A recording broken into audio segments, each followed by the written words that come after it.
안녕하세요. 안녕하세요. 네, 이제 마지막 절차에 접어들었죠.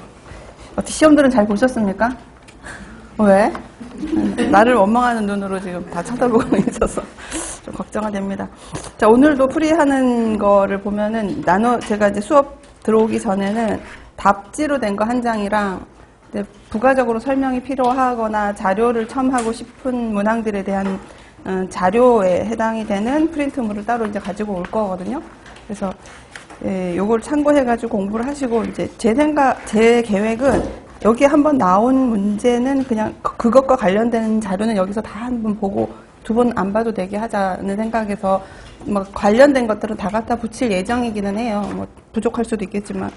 그래서 뭐 시험을 치고 난 후에 결과에 대한 거는 어차피 이제 걷는 순간 끝이 나는 거기 때문에 너무 고민하지 말고 그거를 다시 한번 리뷰하면서 내가 어느 부분이 약했던가 어떤 걸 더 보충해야 되나 이런 거를 참고할 수 있는 시간으로 정리를 하시는 게 좋을 것 같다는 생각이 제가 듭니다. 근데 오늘 뭐 시험 문제가 어떻게 전반적으로 어려웠습니까? 적절했습니까? 어려웠다 하겠지 뭐. 그렇지 않아? 어렵지 않게 내려고 애를 많이 썼는데. 자, 봅시다. 이제 여기 있는 것처럼 이제 1회 모의고사 2교시 답안부터 해서 문제 풀이를 시작하려고 해요. 그래서 문제를 한번 먼저 여러분들 보면서 풀이를 시작하도록 하겠습니다. 수업을 진행함에 있어서 질문 같은 건 없죠, 그죠?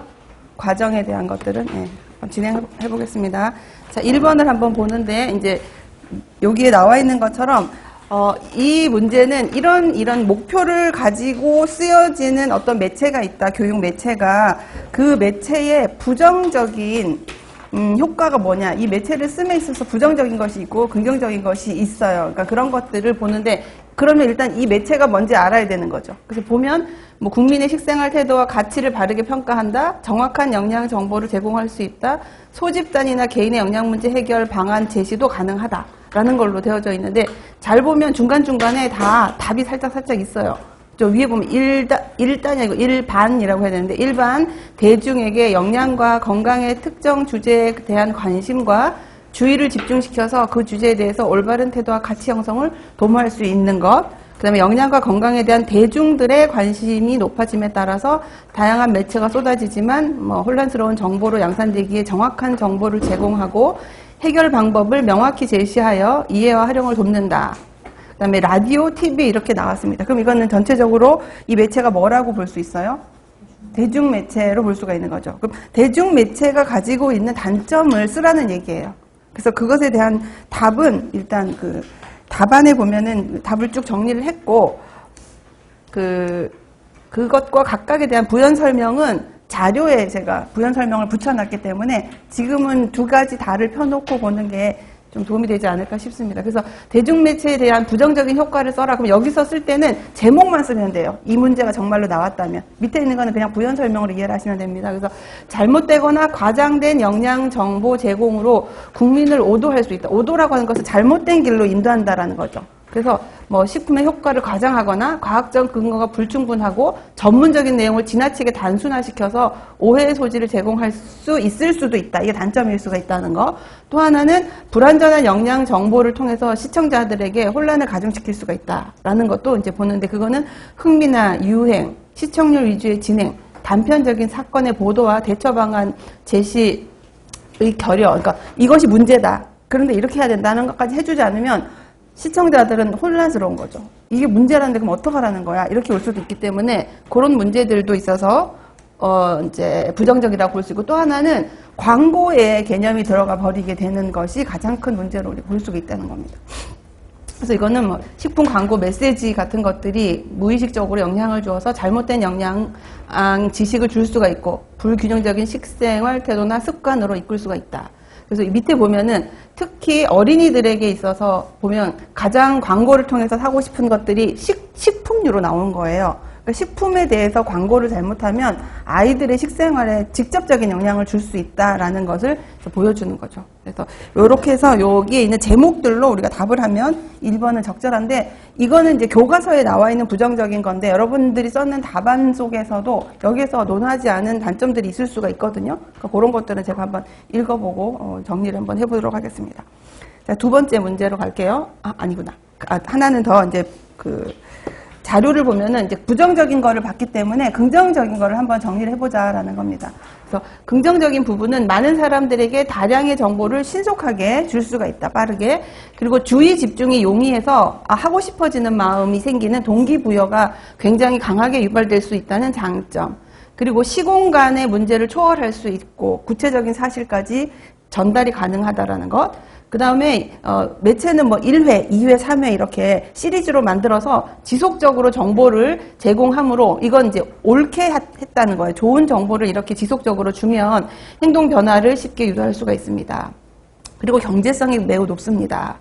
그리고 이제 대중 매체의 한 갈래라고 할 수 있는 개인 미디어 같은 경우는 위에와 같은 것들도 있지만 하나 더 추가적으로 긍정적인 효과는 개인 맞춤형 정보를 줄 수 있다라는 것도 개인 미디어에서의 어떤 장점으로 우리가 볼 수가 있다, 이렇게 정리하시면 되겠고, 그 다음에 이제 요거는 우리가 모니터링 할 때 관련되어져 있는 것들이 무엇을 말하는 거냐, 모니터링을 해야지 되는 것들이 주로 대중매체예요. 미디어들이 나왔을 적에 이게 옳은지 그른지를 우리가 판단을 해야 되는데, 그럴 때 이런 정보들을 가지고 우리가 이제 판단을 해라 라고 하는데, 그 제목을 한번 써보라는 거죠. 첫 번째 보면 필요한 정보를 제때에 전달했습니까? 이것은 시의성이라 했죠. 시점이 적절하냐, 이쯤에서 이런 정보를 주는 게 맞았을까, 이런 거. 풍부한 지식과 정보를 제공하고 있는가, 이건 전문성에 해당하는 것이고, 공공의 이익, 국민 문화에 기여하는가, 공익성. 또 수용자가 이해하기 쉽게 구성되어져 있고 제작이 되었습니까? 해설성이 있느냐. 그 다음에 광고나 홍보 목적은 없는가. 그것은 신뢰성에 해당하는 것이고, 또 공공생활과 관련된 문제는 공정한 가치 판단에서 보도하였는가. 이건 공정성에 해당하는 말. 또 윤리적으로 어긋남은 없는가. 윤리성. 제공하고자 하는 내용을 공정하고 객관적으로 다루고 있는가. 이거는 이제 객관성인데 중간에 이제 공정성이라는 게 들어가 버렸기 때문에 위에서 있는 공공생활과 관련되어져 있는 것과 좀 혼돈이 될 수도 있기는 해요. 근데 이제 객관성이라는 설명으로 기본서들에 나와 있기 때문에 한번 보시면 되고, 그 다음에 정보의 출처가 정확하고 내용은 믿을만한가. 이제 신뢰성이 두 개가 나온 거는 그 지침에서 교재에 있는 것에서 두 가지로 설명이 돼 있거든요. 그걸 제가 분산을 시켜서 따로따로 썼기 때문에 원래 우리가 배울 땐 8가지로 배웠는데 그걸 나눈 거예요. 그래서 이렇게만 나와도 우리가 신뢰성이라는 거를 알 수 있어야 되고, 또 연구 결과가 다양하게 해석이 되어서 나왔느냐. 연구 결과는 전문성을 의미하는 거다라고 봐서 우리가 이렇게 모니터링 할 때 고려해야지 되는 어떤 지침들에 대한 것들도 한번 확인을 해볼 필요가 있다, 이렇게 볼 수가 있습니다. 자, 그 다음에 두 번째 문제 볼게요. 두 번째, 이건 이제 많이 봤던 문제죠. 이건 크레아틴이랑 크레아티닌에 대한 건데, 아르기닌이 위에 보면은 위치, 장소와 그 다음에 관련된 어떤 대사 같은 것들을 이렇게 볼 수가 있어요. 그래서 여기서는 장소는 키드니가 있고 리버가 있어요. 신장과 간에 걸쳐서 만들어지는 어떤 물질이구나라는 걸 알 수가 있고, 그 다음에 알지닌과 글리신이 키드니에서 한번 합쳐지고, 그 다음에 S아데노실 메티오닌이, 이거 뭡니까? 셈이라고 되어져 있죠. 셈은 메티오닌인데 이게 빠져나가면서 메틸기만 얘한테 준 거예요, 보시면. 그래서 요 구조랑 요 구조를 보면 요 밑에 메틸기가 하나 붙는 것이라고 볼 수가 있어요. 붙었죠. 그러니까 요것이 만들어진 이 물질 A라고 하는 물질은 이 위에서 보면 키드니랑 리버에서 만들어질 수가 있다. 그리고 관여하는 아미노산이 3개가 있는데 알지닌과 글리신과 또 뭐다? 메티오닌이 합쳐져서 만들어지는 어떤 물질이 있고, 이 물질이 대사가 되는 과정에서 봤더니 없던 인이 여기 생기고 ATP로부터 뭘 받기도 하고 반대로 가기도 한다 라는 것. 그 다음에 여기서부터 그 다음 세 번째 물질로 넘어갈 때는 탈수.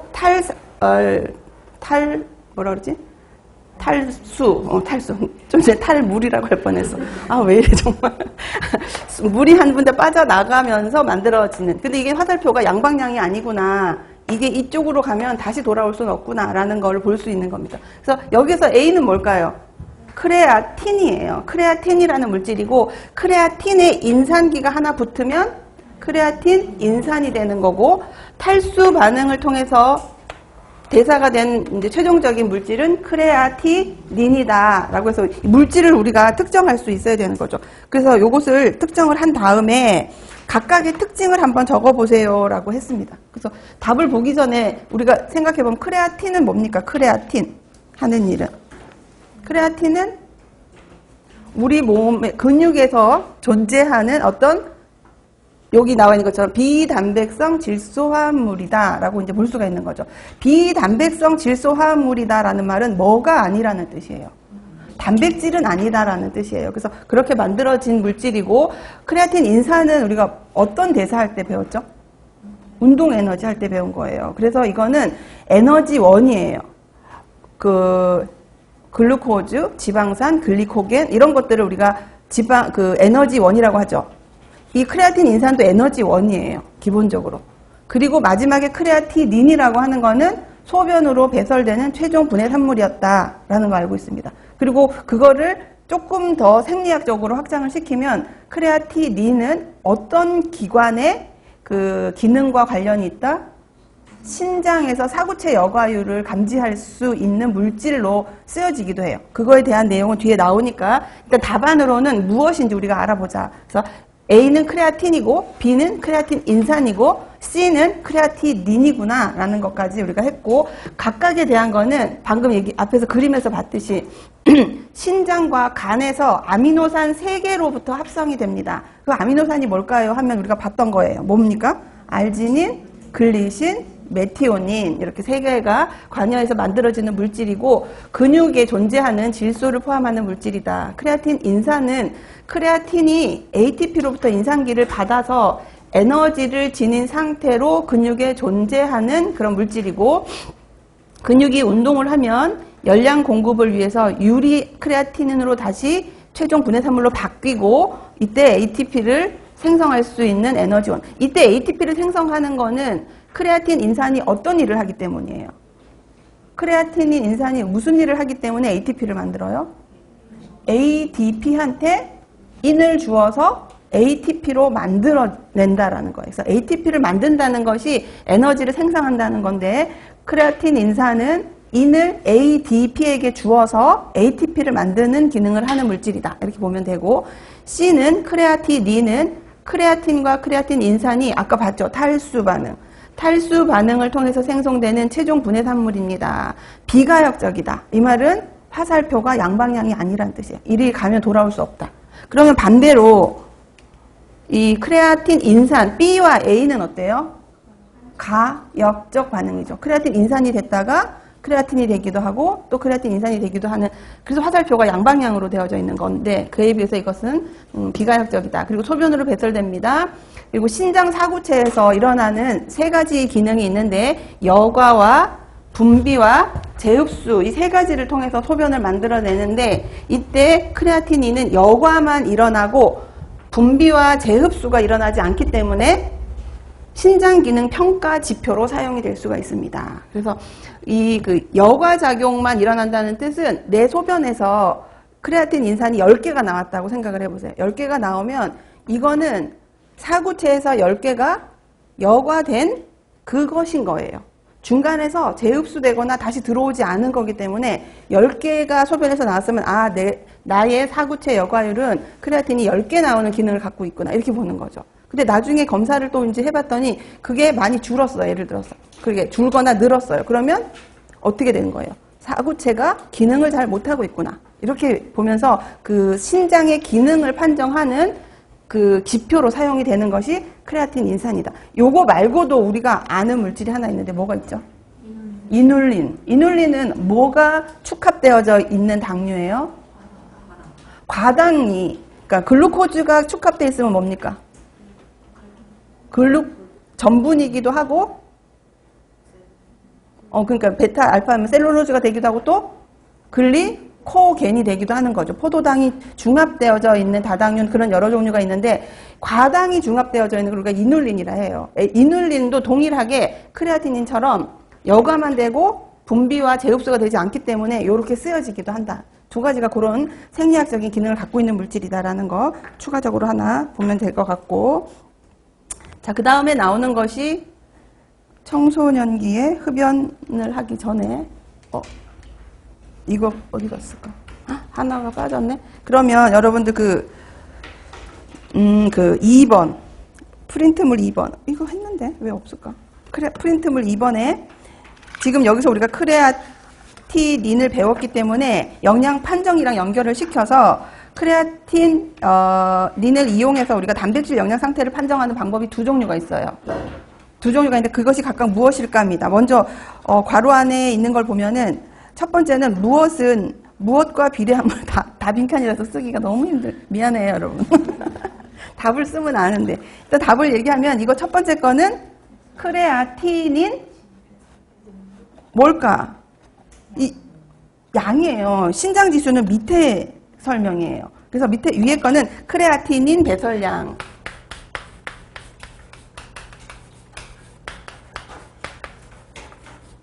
크레아티닌 배설량을 말하는데 크레아티닌 배설량으로 어떻게 단백질에 그러니까 더군다나 근육, 단백질을 우리가 알 수 있느냐를 뒤에 설명했는데 첫 번째 괄호는 동일하게 크레아티닌 배설량은 체근육의 근육량에 비례합니다. 체근육량에 비례합니다. 체근육량에 비례하므로 24시간 동안 무엇으로 배설되는 소변, 크레아티닌은 무조건 소변이에요. 그래서 소변으로 배설되는 크레아티닌의 함량을 조사하면 이 무엇을 알 수가 있게 된다?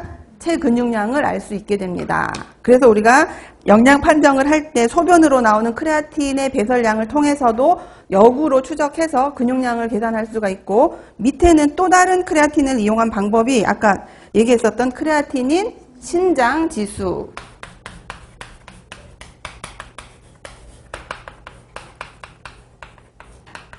그래서 크레아틴 신장 지수 이렇게 약자로 쓰기도 하죠. 이건 역시도 24시간 동안 무엇으로 배설되는 소변으로 배설되는 크레아틴의 함량을 같은 성별도 그죠? 신장 같은 성별과 신장을 가진 표준 성인의 예상 배설량에 대한 무슨 값?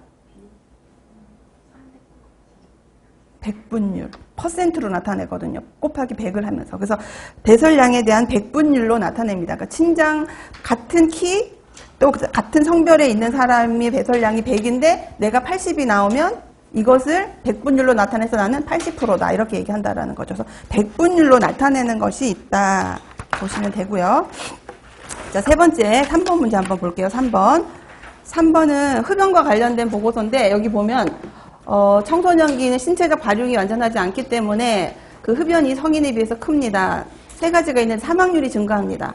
15세 이하부터 흡연을 시작하면 그 비흡연자에 비해서 18.7배니까 10배나 높은 거고 뭐 우리나라 청소년의 흡연 경험률은 25.3%, 여성은 18.4%였고 지난 한 달 동안 매일 흡연한다고 응답한 경우도 남녀 각각 6%와 2.9%였습니다. 굉장히 이제 흡연이 많은 건데 또 하나는 어떤 질환의 이환율이 증가할 것이다라는 게 문제죠. 기본적으로 흡연하면 어떤 기관에 직접적이죠? 폐에, 그죠?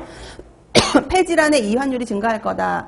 그래서 청소년의 흡연은 가장 서서히 발달하는 장기인 폐의 건강에 특히 좋지 않은 영향을 미칩니다.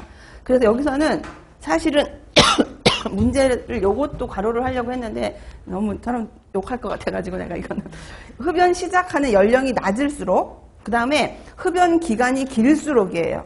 그래서 폐암의 발생률이 증가한다는 것. 그러니까 폐암이 증가하게 되는 어떤 흡연의 습관을 써야 되는 상황이 되면 시작 연령이 낮을수록 흡연을 한 기간이 길수록 폐암으로 인한 발생률이 많이 높아집니다. 그리고 이제 청소년의 흡연자들의 증상인데 그건 좀 이따 보기로 하고 세 번째 문제는 니코틴의 중독. 청소년은 동일한 흡연을 했을 경우에 니코틴 중독이 성인에 비해서 더 빠르게 나고 또 하나는 흡연 청소년은 위험 음주율도 굉장히 높고 비행 문제와도 관련이 있습니다. 제가 며칠 전에 요새 중학교 아이들이 이제 기말을 칠 때가 됐거든요. 이제 3학년 아이들은 빨리 치기 때문에. 그래서 저 딸이 독서실에 있다가 늦게 오는데 데리러 와달라고 해서 가는데 놀이터를 지나가야 돼요. 근데 보니까 우리 아이하고 똑같은 교복을 입은 남학생들이야. 그 놀이터에서 그네한테는 담배를 피우고 있는데 무섭더라고. 그러니까 그냥 있었으면 안 무서울 텐데 담배를 피니까 무서운 생각이 들어서 올 때는 길 건너서 이렇게 왔어요. 그래서 얘네들이 그렇다고 어른들이 나선다고 걔들이 말을 절대 안 듣죠, 그죠? 그래서 이런 거는 교육을 시켜서 스스로가 바뀌는 수밖에 없는데 그거는 이제 숙제인 것 같아요, 교육자들의. 그래서 먼저 답을 보면 첫 번째는 폐다라는 걸 우리가 설명을 했고, 그리고 청소년 아이들에게 있어서 흡연으로 해서 나오는 문제들은 기침과 가래를 동반한 호흡기 질환 올 수 있고, 두 번째는 폐가 자라는데 성장에 문제를 일으킬 수가 있다. 지연이 될 수가 있고, 또 폐는 운동을 할 적에 굉장히 중요한 기관입니다. 그죠? 그래서 운동 수행 능력이 떨어질 수도 있습니다. 라는 걸로 이제 정리할 수가 있고, 또 마지막 문제가 흡연에 노출된 경우에 추가적으로 섭취해야 되는 영양소가 있다. 대표적인 것을 하나 적고 청소년기에 있어서의 섭취 기준을 한번 관련된 건 적어보시오 했는데, 여기서 답에서 나온 것처럼 흡연과 가장 관련이 있는 것은 비타민 C입니다. 그리고 15세에서 그다음에 18세 아이의 섭취 기준을 보면은 평균 권장 상한이 이렇게 설정되어져 있어요. 그래서 80, 100, 상한은 1600으로 되어져 있습니다. 그러니까 성인하고 조금 다르기 때문에 한번 눈여겨볼 필요가 있어서 정리를 한번 해봤습니다. 그리고 이제 다시 자료로 넘어가서 보면은 문제점을 이렇게 정리를 했어요. 그래서 청소년기에는 폐 발달이 성인 대비 30%밖에 되지 않는다.